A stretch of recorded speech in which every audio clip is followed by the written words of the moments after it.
Aleluias, glória. Aleluias, glória a Deus. Aleluias. Meus irmãos, a paz do Senhor. Amém. Graças a Deus. Quantos estão felizes essa noite por estar na casa do Pai? Quantos estão felizes essa noite por estar na casa do Pai? Amém? Graças a Deus por esse momento, por esse privilégio que temos de poder estar aqui para adorar o nome santo daquele que vive e reina para todos sempre. Capítulo 4 de João, no versículo 7.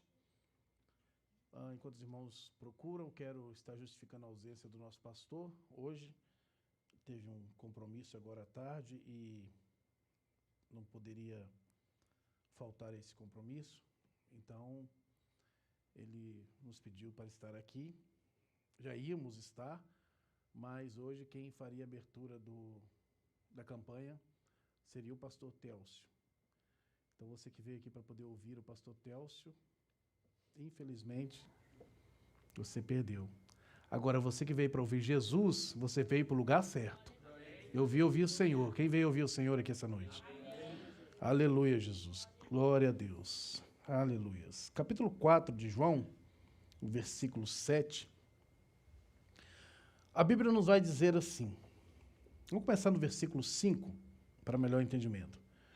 Foi, pois, a uma cidade de Samaria chamada Sicar, junto da herdade que Jacó tinha dado ao seu filho José. E estava ali a fonte de Jacó. Jesus, pois, cansado do caminho, assentou-se assim junto da fonte. Era isso quase a hora sexta. Veio uma mulher de Samaria tirar água e disse-lhe Jesus: dá-me de beber. Diga comigo, dá-me de beber. Essa pronúncia foi feita por Cristo, mas você vai perceber que nos versículos a seguir, quem precisava dessa água era a mulher samaritana. Aí o versículo 8 nos diz assim: pois os seus discípulos tinham ido à cidade comprar comida. Disse-lhe, pois, a mulher samaritana: como sendo tu, judeu, me pedes de beber a mim, que sou uma mulher samaritana? Porque os judeus não se comunicavam, ou seja, não se comunicam com os samaritanos. Jesus respondeu-lhe e disse: se tu conheceres o dom de Deus e quem é o que te diz, dai-me de beber, tu lhe pediria e ele te daria água viva. Disse-lhe a mulher: Senhor, tu não tens como tirar a água e o poço é fundo. Onde, pois, tens a água viva? És tu maior do que nosso pai Jacó, que nos deu o poço, bebendo ele próprio dele, e os seus filhos e o seu gado? Jesus respondeu-lhe e disse: qualquer que beber dessa água tornará a ter sede. Mas aquele que beber da água que eu lhe der, nunca terá sede, porque a água que eu lhe der se fará nele uma fonte de água que salte para a vida eterna. Amém? Somente esses versículos, tomem os vossos assentos. Aleluias. Nós somos gratos a Deus, irmãos, por esse momento e por esse privilégio de podermos estarmos aqui na presença do Senhor e juntos cultuar o nosso Deus. Glória. A grande verdade é que quando nós lemos esses versículos da palavra de Deus, glória. Deixa aqui assim, fica mais fácil. Isso. Que quando nós lemos esses versículos da palavra de Deus, nós achamos aqui nesse texto bíblico vários ensinamentos que nós, ao decorrer dessa 7ª quinta-feira, a cada um que tomar o púlpito da igreja para poder ministrar a palavra, eu tenho certeza que vai trazer para nós ensinamentos grandiosos da parte do Senhor relacionado a esses versículos. Porque nós temos grandes tesouros aqui dentro dessa passagem do capítulo 4 de João, ou seja, da narrativa de João no capítulo 4. Nós estamos diante, sem sombra de dúvida, de uma palavra maravilhosa, onde a mulher samaritana, ela vivia uma vida desregrada na sua vida espiritual, na sua vida emocional, também na sua vida sentimental. Mas o que nos chama a atenção é que o capítulo 4, ele não está diretamente, ou seja, somente envolto ou baseado somente na vida social dessa mulher. O capítulo 4, ele está baseado em culturas, está baseado em condições sociológicas, cultural e religiosa. Primeiro, que nós vemos aqui, que Jesus era judeu. E para um judeu se relacionar com com o samaritano era algo incomum para aquela época. Então você perceba que, a princípio, quando nós lemos esses versículos, o que nós entendemos aqui é que Jesus veio para poder quebrar um protocolo. Jesus veio, sem sombra de dúvida, quebrar uma barreira, quebrar algo cultural, algo sociológico, ou seja, também, por que não dizer, quebrar aquilo que a humanidade ou a sociedade estava colocando em prol da vida dessa mulher. Perceba que a palavra de Deus nos vai dizer que essa mulher, ela chega ali para poder tirar essa água na hora sexta, porque na parte da manhã, segundo a cultura judaica, na parte da manhã, somente aquelas que eram donzelas, aquelas que eram os virgens, poderiam chegar até esse poço para poder tirar água. Haja visto que você conhece a passagem de Rebeca, quando chega diante do poço, para poder tirar água e alimentar os camelos do servo Ezequiel, que chegou ali para poder buscar Rebeca para Isaac. Então todos nós conhecemos essa passagem, nós entendemos que, de certa forma, era, sem sombra de dúvida, um horário que ninguém poderia estar naquele poço, porque era a hora sexta, e essa hora era uma hora em que o sol era escaldante, e o sol estava ali para... Ninguém se arriscaria a sair do conforto do seu lar, da sua casa, e ir até esse poço para poder tirar essa água. Então perceba que essa mulher, com esse intuito, ela, de certa forma, ela é uma pessoa rejeitada pela sociedade, uma pessoa que estava exclusa da sociedade. Mas o que me chama a atenção aqui, para que nós possamos entender, hoje é o início de uma campanha. Então, normalmente, início de uma campanha, nós procuramos trazer os pormenores, ou seja, mostrar para os irmãos o pano de fundo dessa passagem, para que no decorrer da campanha, os irmãos, ao perceber, ao fazer os seus propósitos diante de Deus, pela campanha pelo qual nós estamos fazendo, os irmãos possam entender a mensagem de Deus e possam ter claridade, ou seja, certeza, e de forma muito clara sobre aquilo que você veio buscar. Se você veio essa noite para poder pedir a Deus para te dar algo, você veio no lugar errado. O nosso propósito aqui essa noite é de vir adorar ao Senhor. Nós não viemos aqui para pedir, nós viemos aqui para poder agradecer a Deus por aquilo que o Senhor já tem feito na nossa vida. Então perceba que Israel, de certa forma, Israel tinha 12 tribos unificadas. Essas 12 tribos se tornaram conjuntas de anarquia, ou seja, no reinado de 3 reis. Rei Saul, rei Davi e rei Salomão. Cada rei desse governou em torno de 40 anos, levando uma totalidade de 120 anos de unificação de Israel. Ou seja, a tribo de Israel, o povo de Israel, era um povo unificado e um povo que adorava a um único Deus. Mas a Bíblia vai nos dizer que Salomão morre. E na morte de Salomão, assume o seu reinado Roboão, seu filho. Quando Roboão assume o seu reinado, essas tribos são divididas com as 10 tribos do norte, porque essa divisão se dá devido à forma de escravidão que Roboão começou a tratar o povo de Israel.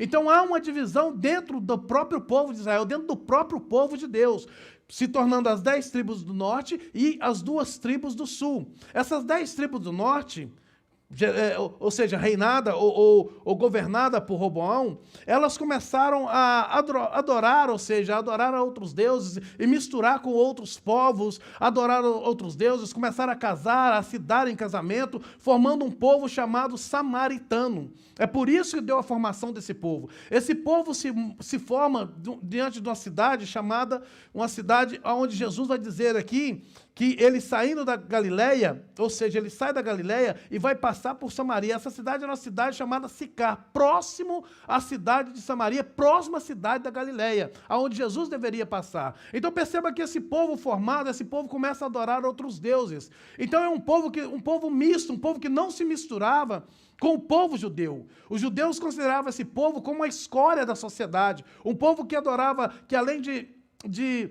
adorar a outros deuses, queimar tributos, ou seja, fazer coisa para outros deuses, era um povo que não se relacionava com os judeus, porque eles se achavam melhores do que os judeus. A Bíblia vai nos dizer, no livro de Êxodo, no livro de Deuteronômio, no livro de Levíticos também, a respeito desse povo achar que o lugar de adoração, e eles se achavam melhor, porque para eles o lugar de adoração era o lugar que Moisés havia implantado, onde era o Monte Gerizim. Então há uma disputa entre os judeus e os samaritanos a respeito do lugar aonde eles deveriam adorar. porque eles se achavam melhores porque adoravam no monte onde Moisés havia estado com Deus, onde Moisés havia se encontrado com Deus. Mas perceba que quando Salomão ele constrói o templo, a glória de Deus desce no templo. A glória foi tremenda a ponto dos judeus se acharem, não, é no templo de Salomão que é o lugar onde nós devemos adorar, e não no monte como pensam os samaritanos.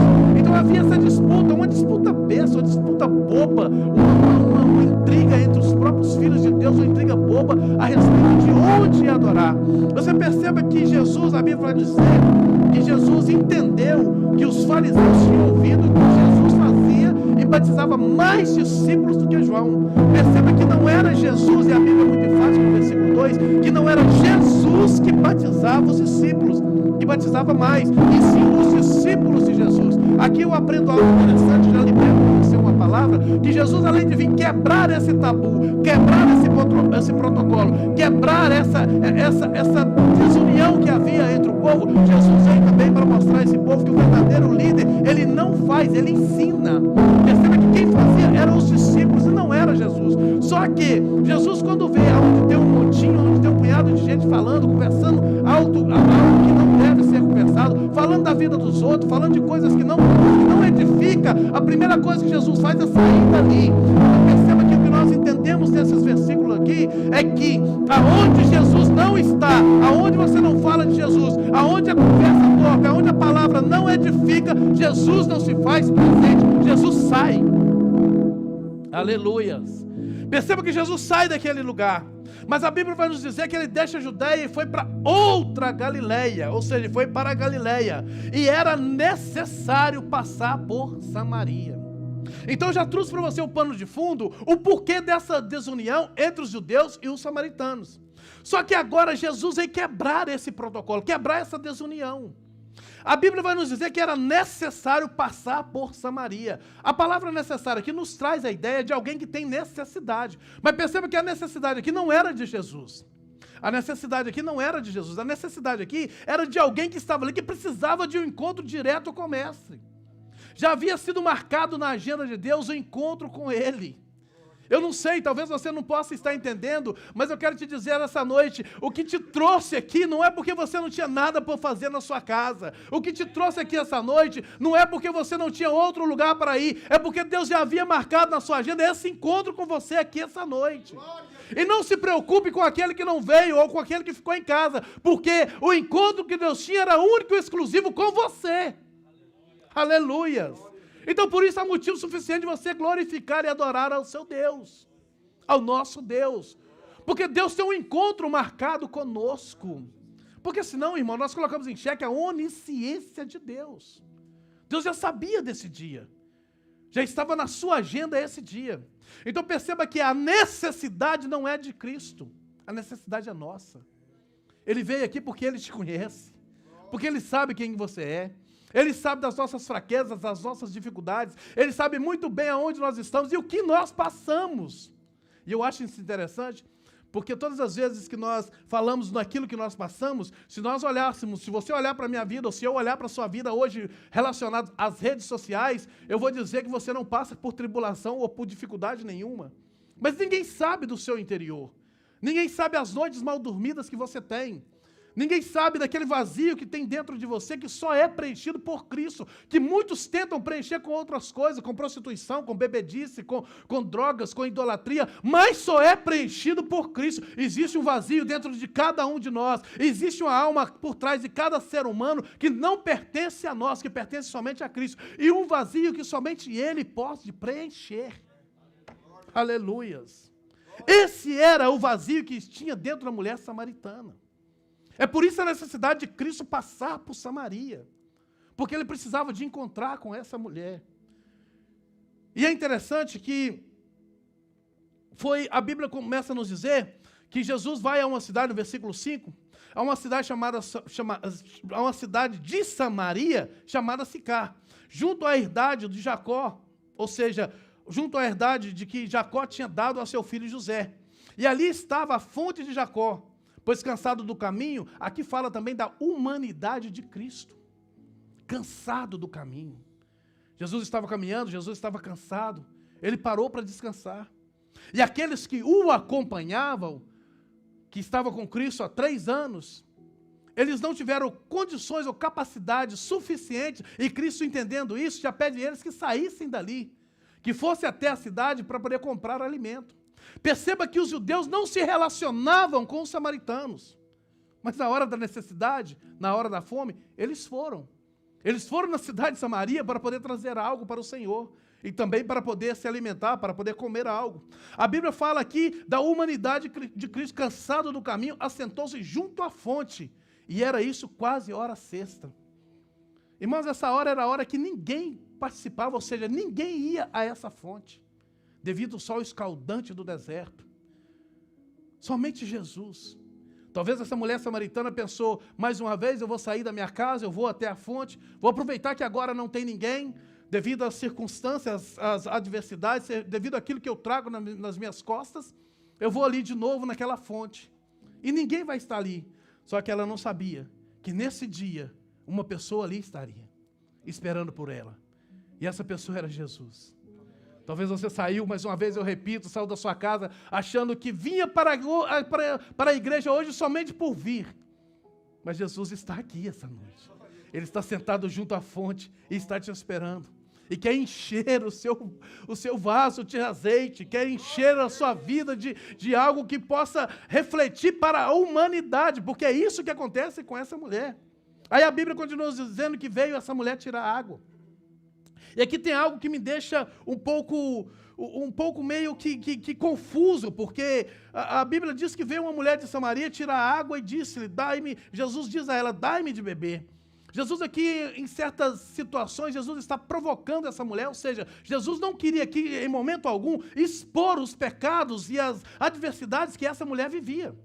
E ele então, nesse momento, ele começa a quebrar esse protocolo entre um samaritano, entre um judeu, e pede a essa mulher para que dar a ele algo para beber, para poder provocar nessa mulher o intuito de declarar a ele aquilo que ela precisava e aquilo que ela necessitava. É assim que Jesus faz comigo e com você. A Bíblia nos diz que onde abundou o pecado, superabundou a graça. E para poder superabundar essa graça, a graça chega e nos apresenta a misericórdia de Deus. E a Bíblia nos diz que aquele que comete um pecado e deixa, ele alcança de Deus essa misericórdia. E era isso que essa mulher precisava. Essa mulher precisava alcançar de Deus a misericórdia que somente Cristo tinha para ela. Ninguém mais poderia perdoar esse pecado pelo qual essa mulher estava vivendo. Somente Jesus. Então perceba que a mulher veio para poder tirar água e Jesus pede a ela essa água. Porque os seus discípulos haviam ido à cidade. Não tinham capacidade para poder enfrentar e encarar aquilo que Jesus iria encarar. Então perceba que no versículo 9, e algo me chama atenção no resumo desse capítulo, é que Jesus precisava, de certa maneira, ele quebrar tudo isso. E os discípulos não poderiam estar com Cristo para poder quebrar, quando Cristo começasse a conversar com essa mulher e da forma que Cristo iria conduzir essa conversa. Então perceba que o ministério de Jesus começou crescendo, começou a crescer muito, começou a desenvolver muito, e muitos já ouviam falar de Jesus, já haviam ouvido falar de Jesus, já estava entendendo, ou seja, querendo entender o real significado de Cristo, mas essa mulher ainda não havia ouvido falar do próprio Jesus. O que ela ouvia de Cristo era aquilo que os seus pais haviam ensinado para ela. Ela era conhecedora da palavra. Ela tinha conhecimento da palavra. Então perceba que nesse crescimento, ou seja, no crescimento do ministério de Cristo, você só vai entender algo que você está fazendo, ou seja, quando nós começamos a crescer diante do Senhor, e assim também era essa mulher samaritana, você só começa a perceber que está crescendo diante do Senhor, quando aquilo que você está fazendo está dando crescimento para o reino. Quando isso começar a gerar em mim, ou em torno de mim, em volta daqueles que estão à minha volta, quando eu começar a gerar, ou seja, a palavra de Deus em mim começar a fazer alguma mudança, gerar alguma mudança, eu começo a perceber que aqui há um crescimento. Antes disso não há crescimento. É inchaço. E o inchaço, qual é a diferença entre o crescimento e entre o inchaço? O inchaço não muda nada. O crescimento, ele causa choque, ele causa mudança, ele causa dor. Se você tiver um encontro com Jesus e isso não lhe causou nenhuma dor, é porque você não cresceu ainda, você só está inchando. E isso iria causar nessa mulher, o crescimento iria causar nessa mulher essa dor. Porque ela precisava de tirar tudo aquilo que estava ali atrapalhando, tudo aquilo que era a sua prioridade, que era a sua dependência, para poder viver uma vida ao lado de Cristo. Então perceba que quando não há crescimento, ou seja, quando só há esse inchaço, é porque não há em nós crescimento espiritual e ainda não amadurecemos espiritualmente e ainda não pode ser que nós esteja somente sendo inchados dentro da igreja, inchados como servos, inchados como membros da casa do Senhor, inchados como servo de Cristo e não damos produtividade dentro da casa do Senhor. Perceba que essa mulher estava vivendo tudo isso. Jesus veio para poder quebrar isso. Jesus veio para poder mostrar que Ele é Deus, independente da circunstância, independente de qualquer coisa. Ele é Deus na minha e na sua vida. Aleluia. Se você tem sede essa noite, pede a Ele. Se você quer beber dessa água essa noite, peça a Ele, que Ele pode saciar a sua sede. Somente Jesus pode saciar a sua sede. Há uma sede dentro de cada um de nós, irmãos, que se Jesus não saciar, nós bebemos água. A água natural só pode satisfazer o nosso corpo natural. Mas nada pode satisfazer o nosso espírito e a nossa alma que não seja a palavra de Deus. Porque a água é a palavra. Somente a palavra. O que você está recebendo aí hoje é algo que está te fazendo crescer espiritualmente.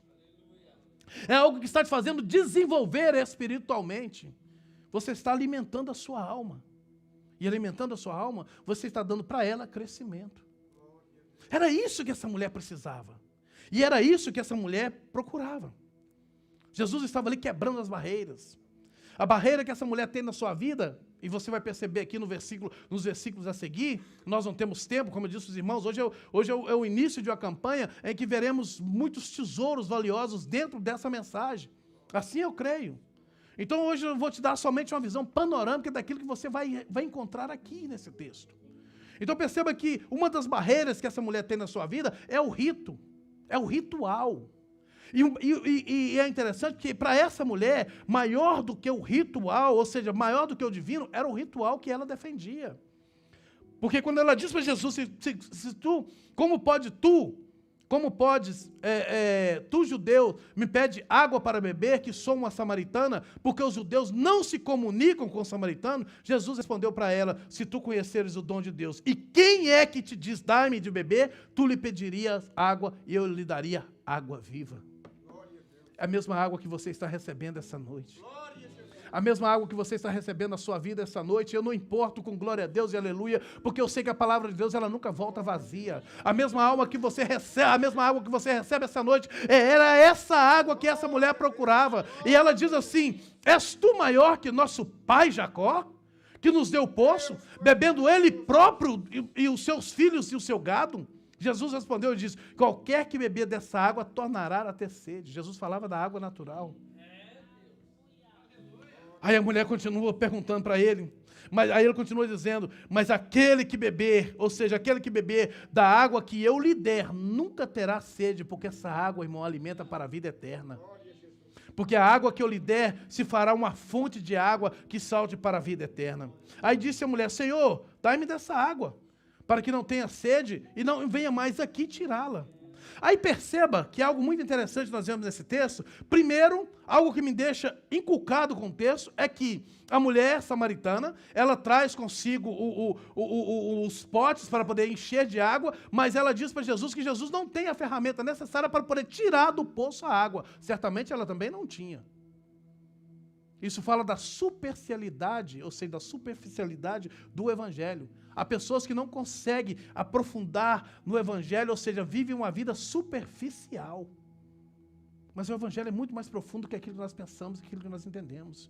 Quanto mais você aproxima de Deus, mais vontade você tem, mais você está adentrando na presença do Senhor. Quanto mais você escuta a palavra, mais desejo pela palavra você tem e mais profundo na palavra de Deus. Eu não estou falando aqui de palavras bem faladas, de coisas expressivas de difícil entendimento. Eu estou falando que o Evangelho, nós sabemos que ele é simples. Eu estou falando aqui da profundidade do Evangelho, da transmissão do Evangelho, o que o Evangelho pode fazer conosco. O Evangelho pode provocar em mim e você uma mudança, irmãos, que isso vai gerar vida eterna em nós. Somente o Evangelho tem capacidade de fazer isso. Então perceba que Jesus começa a conversar com essa mulher, fala com ela sobre essa água, diz para ela que se ela beber dessa água, que se ela provar dessa água que ele tem, ela vai gerar água para a eternidade. A mulher vira para o Senhor e pede a ele para dar essa água, para que ela não precisasse voltar ali de novo. Aí diz Jesus vira para ela e fala o seguinte: vai e chama o teu marido e vem cá. Perceba que Jesus não expõe o pecado dessa mulher.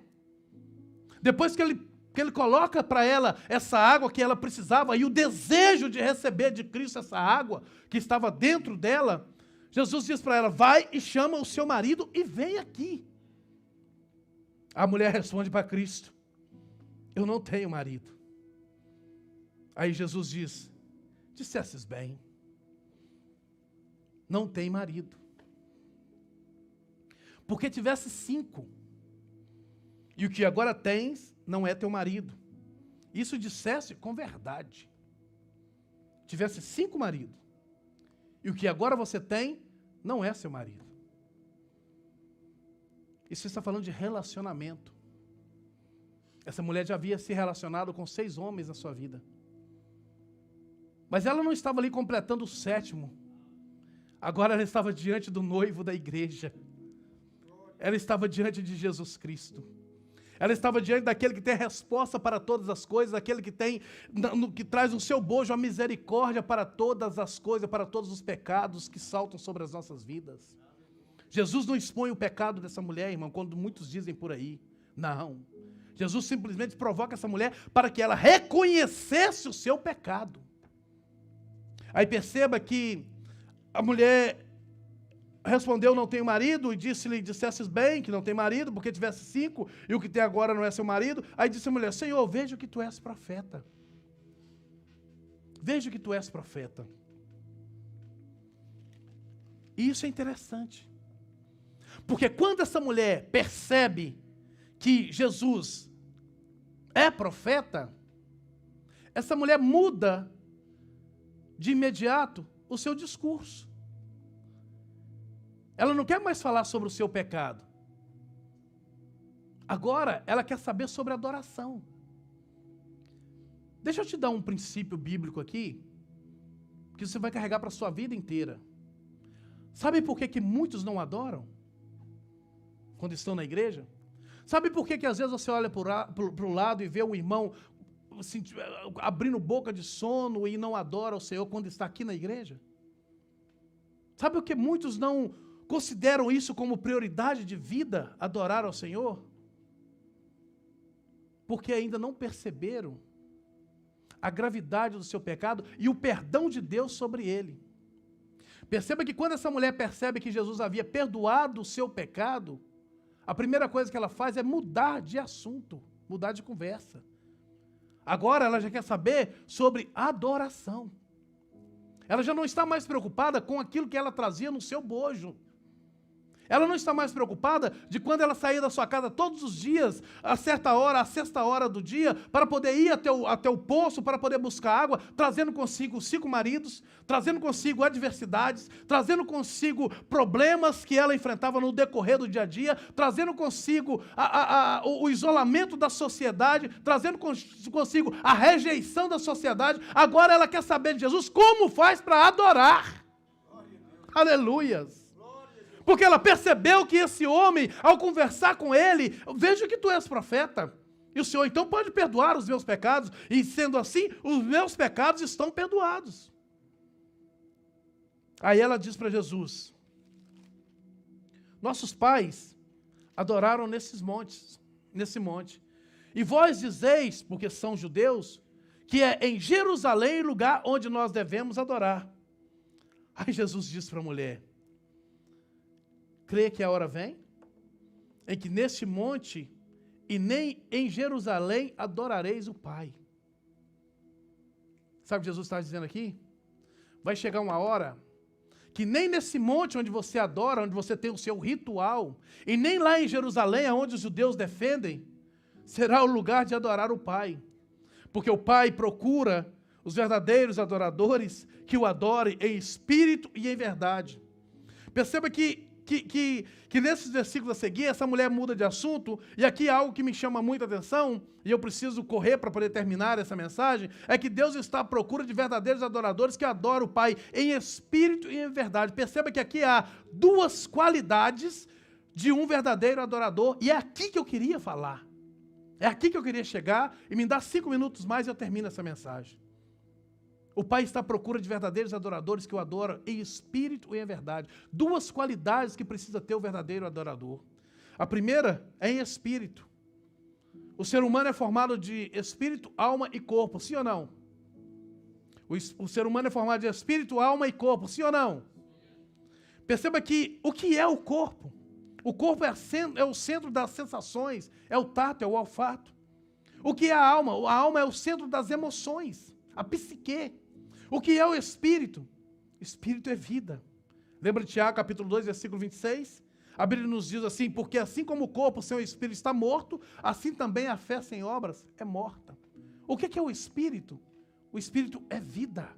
Jesus está dizendo, eu não quero que você me adore com as suas sensações, eu não quero que você me adore com as suas emoções, o que eu quero é que você me adore com a sua vida, com o seu caráter, com a sua vida. É isso que Jesus procura no verdadeiro adorador. Aquele que adora Jesus com a sua vida. Aquele que, independente de onde ele está, se está no trabalho, se está no trânsito, se está na rua, se está na casa de um amigo que não é crente, se está aonde for, ele adora com a sua vida, com o seu dia a dia, com o seu cotidiano. Não precisa de ninguém vigiar ninguém, não precisa de ninguém estar aí atrás de ninguém, não. Eu adoro ao Senhor com a minha vida, onde quer que eu esteja, eu sou crente, eu sou um adorador. Se eu chego atrasado no meu trabalho, eu não vou colocar nas minhas horas que eu cheguei antes, não. Eu vou colocar porque eu estou adorando o Senhor com o meu trabalho. Eu estou adorando o Senhor com a minha responsabilidade. Eu estou adorando o Senhor da minha forma de agir. Ser fiel, ser compromissado com as coisas de Deus. Isso é adorar ao Senhor com a nossa vida. Eu não quero que você adore com as sensações. Eu não quero que você adore com o seu intelecto, com a sua psique. O que eu quero é que você me adore com a sua vida. Há muitos, e isso me chama a atenção, porque adorar com a vida é abrir mão dos sonhos pessoais para viver os sonhos de Deus. Isso é adorar com a vida. Adorar com a vida é fazer as coisas que agradam ao Senhor.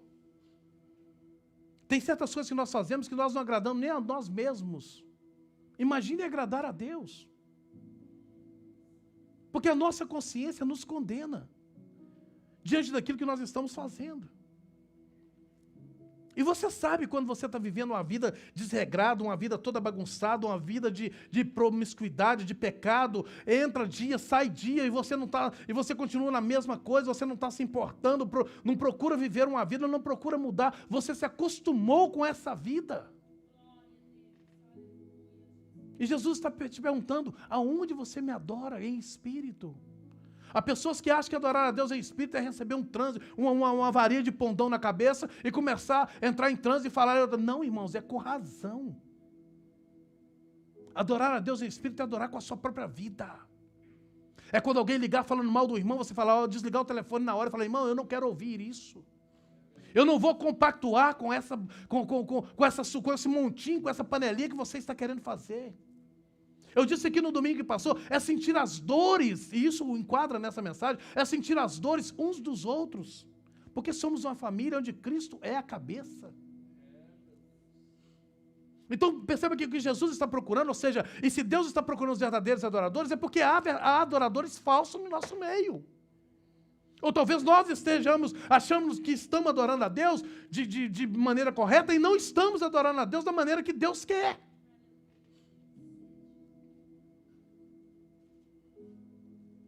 Aleluias. Aleluia, Jesus. O seu culto não começa às 7:30 da noite, na terça-feira. O seu culto não começa às 10:30 da manhã no domingo. O seu culto começa a partir do momento que você levanta, até a hora que você dorme. Até o momento que você dobra os seus joelhos do lado da sua cama e agradece a Deus pelo dia e pela noite, ou seja, agradece a Deus pelo dia e pede a Deus livramento na noite que você vai ter. E ao levantar, você possa dobrar o seu joelho de novo e pedir a Deus para poder guardar o seu dia. O seu culto começa ali. Isso é adorar a Deus em espírito. Mas perceba que não para por aí. Eu disse quantas qualificações? 2 qualificações. Adorar a Deus em espírito e adorar a Deus em verdade. Aleluia, Jesus. Porque a grande realidade disso tudo é que eu posso dar a minha vida, eu posso estar adorando a Deus com a minha vida, adorando a Deus em espírito, e não estar em verdade. Eu posso abraçar alguém e não sentir nada por ela. Eu posso beijar a face de alguém e não estar sentindo, ou seja, não ter carinho por aquela pessoa que eu estou convivendo, pelo meu irmão. Eu posso falar de amor e não viver esse amor. Então Jesus está nos dizendo, me adore com a sua vida, mas por favor, viva uma vida de verdade comigo, porque eu sou o caminho, a verdade e a vida. E ninguém vem ao Pai se não for por mim. Era isso que Jesus estava dizendo. A adoração a Deus tem que ser em vida, mas tem que ser também em verdade, porque se não for em verdade, de nada vale. É muito fácil você estar na igreja, você olhar para o seu irmão, você cumprimentar com a paz do Senhor, mas você não ter a coragem, ou seja, não olhar para ele e não conseguir engolir o seu irmão por causa dos seus erros, por causa das suas falhas, por causa dos seus defeitos. E isso é interessante, me veio agora e eu já termino. Os irmãos, por favor, se coloquem de pé. É possível amar sem verdade? Claro que sim. Capítulo 3 da primeira epístola de João, e o versículo 18, a Bíblia nos diz assim, meus filhinhos, não amemos de palavras nem de língua, mas por obras e em verdade. Por quê? Porque nós podemos amar ao irmão somente de palavras e somente de línguas. Tem que haver de nós, irmãos, uma ação para ver de Deus a reação. Aleluias. E sabe o que me agrada? E o que me inspira? E o que me dá prazer na casa do Senhor? É porque Deus não gostou de mim. Deus não está apaixonado comigo. Eu não sou o queridinho de Jesus como muitos se acham por aí. Eu estou aqui não é porque Deus vai me amar. Eu estou aqui porque Ele me amou primeiro. E Ele também te amou primeiro. A história diz que na era glacial, quando o gelo já estava tomando conta da terra, os porcos, os espinhos, ou seja, aqueles animais que estavam ali começaram a morrer um para um lado e para o outro, e eles entenderam que a melhor maneira, o único meio que eles tinham de sobreviver é se eles se juntassem para que um pudesse esquentar o outro. Vocês já ouviram isso aqui? O que me chama a atenção nessa passagem, nessa história, é que quando um encostou no outro, um começou a furar o outro. O meu espinho começou a furar o Vandeci, o espinho do Vandeci começou a me furar, e eles se afastaram um dos outros. Mas o frio era tão grande, o gelo estava tomando conta daquele território, que eles perceberam, ou nós vamos morrer sozinhos, ou então eu tenho que aceitar o seu defeito e você aceitar o meu defeito. Isso é a igreja de Cristo, meu irmão.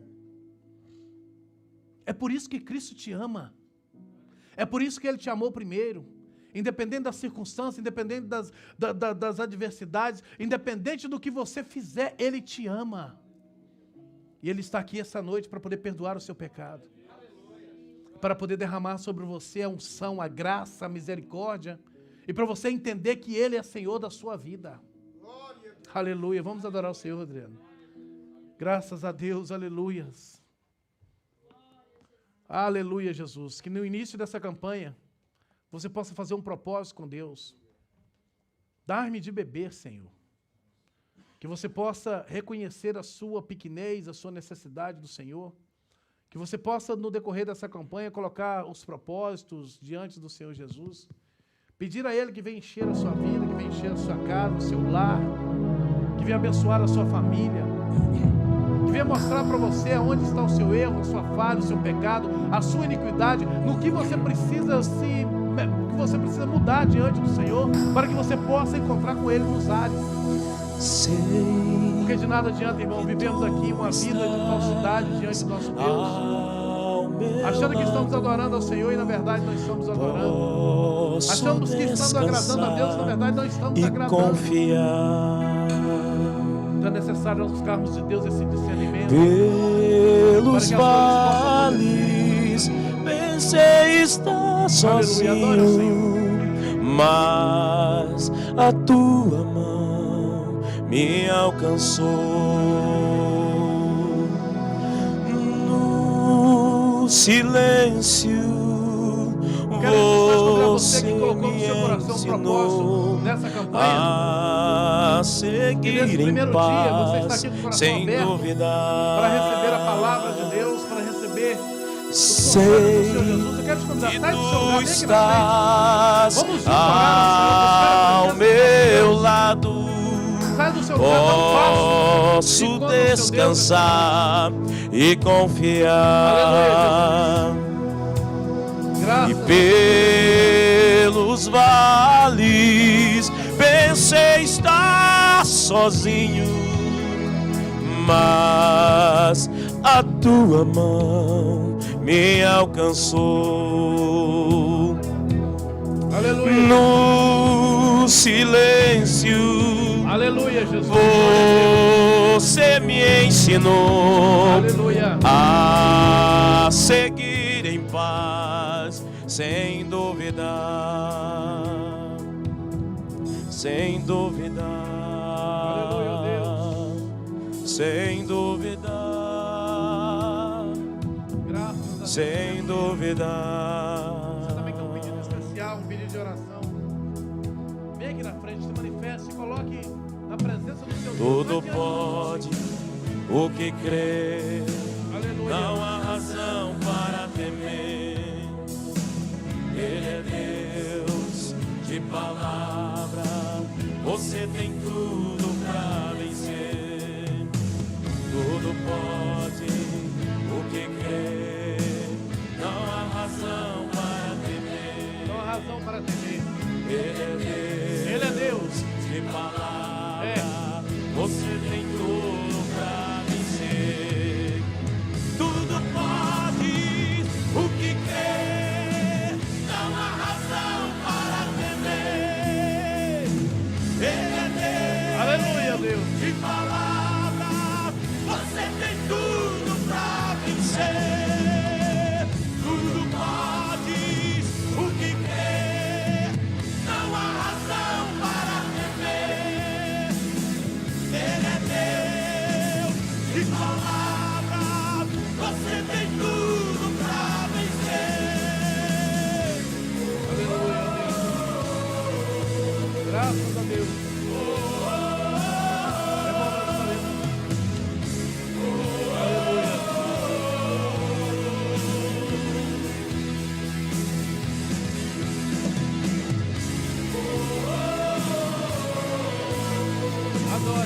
Adore Ele.